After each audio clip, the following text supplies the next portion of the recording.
ತಂದರು.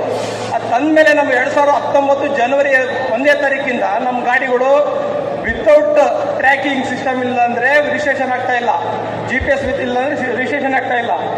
ಅದನ್ನೇನು ಮಾಡಿದ್ರು ಇವರು ಸ್ವಲ್ಪ ಇಲ್ಲಿ ತನಕ 3-4 ವರ್ಷ ತಪ್ಪಿಟ್ಟು ಈಗ ನಮ್ಮ ಒನ್ ಸ್ಟೇಟ್ ಒನ್ GPS ಅಂತ ಹೇಳ್ಬಿಟ್ಟು ನಮ್ಮ ಮೈನಿಂಗ್ ಆಕ್ಟಿವಿಟೀಸ್ ಮಾಡ್ತಿದ್ದೀವಲ್ಲ ಕರ್ನಾಟಕದಲ್ಲಿ, ಅದಕ್ಕೆ ಒಂದು GPS ಅಂತ ಮಾಡಿದರು. ಆ GPS ನಾನು ಫಿಟ್ ಮಾಡಿದ್ವಿ ನಾವು. ಈಗ ಅದಾದಮೇಲೆ ಈಗ ನಾವು ಮೈನ್ಸ್ ಬಿಟ್ಬಿಟ್ಟು ಸಿಮೆಂಟ್ಗೆ ಹೋದ್ವಿ ಅಂದ್ಕೊಂಡ್ರೆ ACC ಸಿಮೆಂಟ್ಗೆ ಹೋದರೆ ಅವ್ರಿಗೊಂದು ಸಪ್ರೇಟ್ GPS, ಅದಕ್ಕೂ 2800, 3000, 4000 ಒಂದೊಂದು ಫ್ಯಾಕ್ಟ್ರಿಯಲ್ಲಿ ಅದು ಫಿಟ್ ಮಾಡಿದ್ವಿ. ಅಲ್ಟ್ರಾಟೆಕ್ಕಿಗೆ ಹೋದ್ವಿ, ಅದಕ್ಕೂ ಫಿಟ್ ಮಾಡಿದ್ವಿ. ಈಗ ನಮ್ಮ ಗಾಡಿಯಲ್ಲಿ ಒಂದೊಂದು ವೆಹಿಕಲಲ್ಲಿ 8-10 GPS ಆಲ್ರೆಡಿ ಆಗ್ಬಿಟ್ಟಿದ್ದಾವೆ. ಔಟ್ ಆಫ್ ಸ್ಟೇಟ್ಗೆ ಹೋಗ್ಬಿಟ್ರೆ ಅದ್ರ ಹಾರ್ಬರ್ಗೆ ಹೋದರೆ ಹಾರ್ಬರಲ್ಲೇ ಸಪ್ರೇಟು. ಹೀಗಾಗಿ ನಮ್ಮ ಈ ಪ್ರೆಸೆಂಟ್ ಈಗ ಏನು ನಮ್ಮ FC ಹೋದ ಸಮಯದಲ್ಲಿ ಈ GPS ಏನು ಫಿಟ್ ಮಾಡಿ ಕೇಳಿದ್ರೆ BLT ಅದ್ರ ಜೊತೆಗೆ ಪ್ಯಾನಿಕ್ ಬಟನ್ ಅಂತ ಹೇಳಿದ್ದಾರೆ. ಆ ಪ್ಯಾನಿಕ್ ಬಟನ್ ಮಾಡಿಸಿಲ್ಲ ಅಂದರೆ 12,000 ರೂಪಾಯಿ ಹೇಳ್ತಿದ್ದಾರೆ ಇವರು. ಸರ್ಕಾರದಿಂದ ಫಸ್ಟ್ ಫಿಕ್ಸ್ ಮಾಡಿದ್ದು ಕಮ್ಮಿ ರೇಟು. ಅದು ನೀವು ಆನ್ಲೈನಲ್ಲಿ ಚೆಕ್ ಮಾಡಿದರೆ ನಿಮಗೆ 3,500-4,000 ರೂಪಾಯಿಗೆ ವಿತ್ ಪ್ಯಾನಿಕ್ ಬಟನ್ ಸಮೇತ ಫಿಟ್ ಮಾಡ್ತಾ ಇದ್ದಾರೆ. ಆಪ್ಷನ್ ಇದೆ. ಇವರ ಹಗರಣ ಮಾಡೋದಕ್ಕೋಸ್ಕರ ಅದನ್ನು ನಮ್ಮ ಕೇಂದ್ರ ಸರ್ಕಾರ ಆರ್ಡರ್ ಮಾಡಿರೋದು ಓನ್ಲಿ ಪ್ಯಾಸೆಂಜರ್ ವೆಹಿಕಲ್ಗೆ ಮಾತ್ರ ಅಂತೇಳಿ. ಪ್ಯಾಸೆಂಜರ್ ವೆಹಿಕಲ್ಗೆ ಅದರಲ್ಲಿ ಜನಗಳು ಮಕ್ಕಳು ಮರಿ ಹೆಣ್ಮಕ್ಳು ಓಡಾಡ್ತಾರೆ, ಅವ್ರಿಗೇನಾದರೂ ತೊಂದರೆ ಆದರೆ ಅಂತೇಳಿ ನಮ್ಮ ಲಾರಿ ಇವಕ್ಕೆ ಪ್ಯಾಸೆಂಜರ್ ವೆಹಿಕಲ್ಗೆ ಮಾಡಿದ್ದಾರೆ. ಆದರೆ ನಮ್ಮರು ಏನು ಮಾಡಿದ್ದಾರೆ ರಾಜ್ಯ ಸರ್ಕಾರದವರು ಈ ನ್ಯಾಷನಲ್ ಪರ್ಮಿಟ್ ಇರೋದಂಥ ಗೂಡ್ಸ್ ವೆಹಿಕಲ್ಗೆ ಸಮೇತ ಫಿಟ್ ಮಾಡಬೇಕು, ಇಲ್ಲಾಂದರೆ ನಾವು FC ಮಾಡಲ್ಲ, ರಿಜಿಸ್ಟ್ರೇಷನ್ ಮಾಡಲ್ಲ ಅಂತ ಹೇಳ್ತಿದ್ದಾರೆ. ಈಗ ಆಲ್ರೆಡಿ ನಮ್ಮ ಮ್ಯಾನುಫ್ಯಾಕ್ಚರರ್ಸ್ ಏನು ಇವರು ಬಿಟ್ಟು ಅಶೋಕ್ ಲೇಲ್ಯಾಂಡ್ ಬಿಟ್ಟು ಟಾಟಾದವರು, ಭಾರತ್ ಬೆಂಜರ್ ಅವರೆಲ್ಲ BLT ಪ್ಯಾನಿಕ್ ಬಟನ್ ಎಲ್ಲ ಸೇರಿಸ್ಬಿಟ್ಟು ಕೊಡ್ತಾ ಇದ್ದಾರೆ ನಮ್ಮ ವೆಹಿಕಲ್ಗೆ. ಆದರೆ ಲೈಲ್ಯಾಂಡರ್ ಕೊಡ್ತಾ ಇಲ್ಲ. ಈ ರಿಜಿಸ್ಟ್ರೇಷನ್ ಟೈಮಲ್ಲಿ 12,000, 13,000, 15,000 ಕೊಟ್ಟು ಫಿಟ್ ಮಾಡಿಸ್ಬೇಕು. ಒಂದು ನಾವು ಕೇಳ್ತಾ ಇರೋದು ಈ ಮ್ಯಾನುಫ್ಯಾಕ್ಚರರ್ಸ್ಗೆ ಆಲ್ರೆಡಿ ನೀವು ಕೇಂದ್ರ ಸರ್ಕಾರದವರು ಏನು ಆರ್ಡರ್ ಮಾಡಿದ್ರಲ್ಲ ಅದ್ರ ಪ್ರಕಾರ ನೀವು ಒಂದು ಫಿಟ್ ಮಾಡ್ತಾ ಇದ್ದೀರಾ. ಒಂದು 40-45,000 ರೂಪಾಯಿ ಒಂದು ಇನ್ಸ್ಟ್ರೂಮೆಂಟಿಗೆ ತಗೊಳ್ತಾ ಇದ್ದಾರೆ ಅವರು ಮ್ಯಾನುಫ್ಯಾಕ್ಚರರ್ಸ್.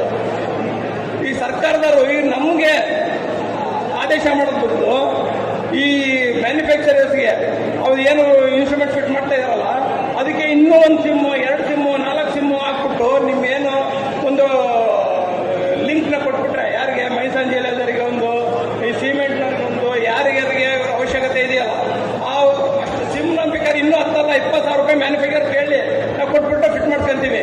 ಇದು 4,000-5,000 ರೂಪಾಯಿ ಇರೋಂಥ ಪ್ಯಾನಿಕ್ ಬಟನ್ನ ನೀವು 11,000, 14,000, 15,000 ಅಂತೇಳಿ ನಮ್ಮನ್ನು ಲೂಟಿ ಮಾಡ್ತಾ ಇದ್ದೀರಲ್ಲ.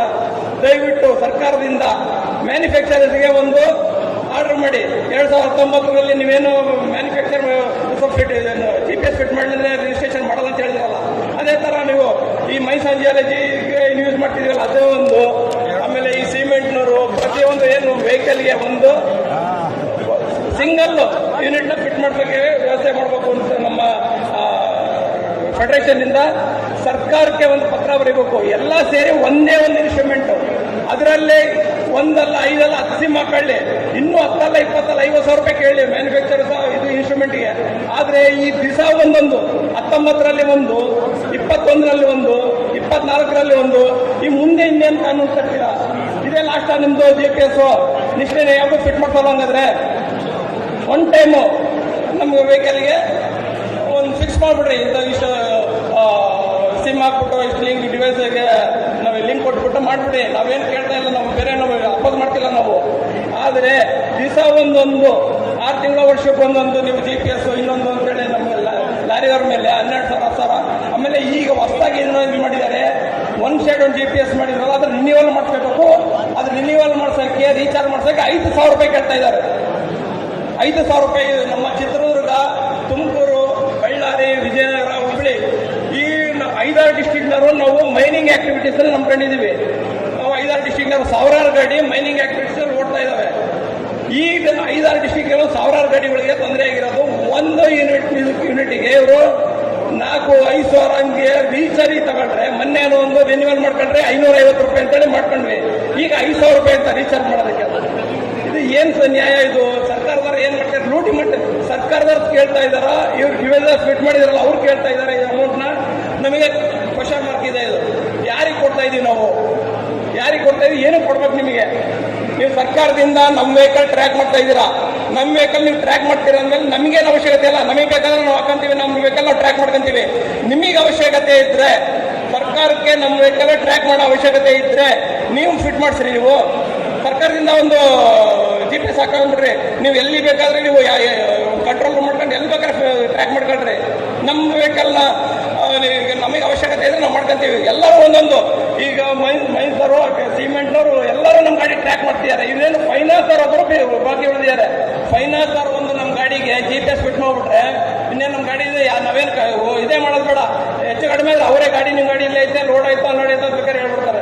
ದಯವಿಟ್ಟು ನಮ್ಮ ಫೆಡರೇಷನ್ ಕಡೆಯಿಂದ ಇದಕ್ಕೊಂದು ದಾರಿ ಮಾಡಿಕೊಡ್ಬೇಕು. ಈ ಎಲ್ಲ ಡಾಕ್ಯುಮೆಂಟ್ಸ್ ಈಗ ಆಲ್ರೆಡಿ ನಿಮ್ಮ ಹತ್ರ ಇದಾವೆ. ಇದಕ್ಕೆ ಸರ್ಕಾರದ ವಿರುದ್ಧ ಏನು ಮಾಡೋದಕ್ಕೂ ನಿಮ್ಮ ಹತ್ರ ಎಲ್ಲ ಡಾಕ್ಯುಮೆಂಟ್ಸ್ ಇದಾವೆ. ಅದ್ರ ಮುಂದಿನ ಕಾನೂನು ಹೋರಾಟ ಏನಿದೆಯಲ್ಲ ಅಧ್ಯಕ್ಷರು ಮಾಡಿದ್ರೆ ನಮಗೆಲ್ಲರಿಗೂ ಅನುಕೂಲ ಆಗುತ್ತೆ ಅಂತೇಳಿ ಮುಗಿಸ್ತೀನಿ. ನಮಸ್ಕಾರ. ಚಿತ್ರದುರ್ಗ ಲಾರಿ ಮಾಲೀಕರ ಸಂಘದ ರೆಪ್ರೆಸೆಂಟೇಟಿವ್ ಆಗಿ ಮಾತಾಡಿದಂಥ ವಿಶ್ವನಾಥ್ ಅವರಿಗೆ ಧನ್ಯವಾದಗಳು. ಈಗ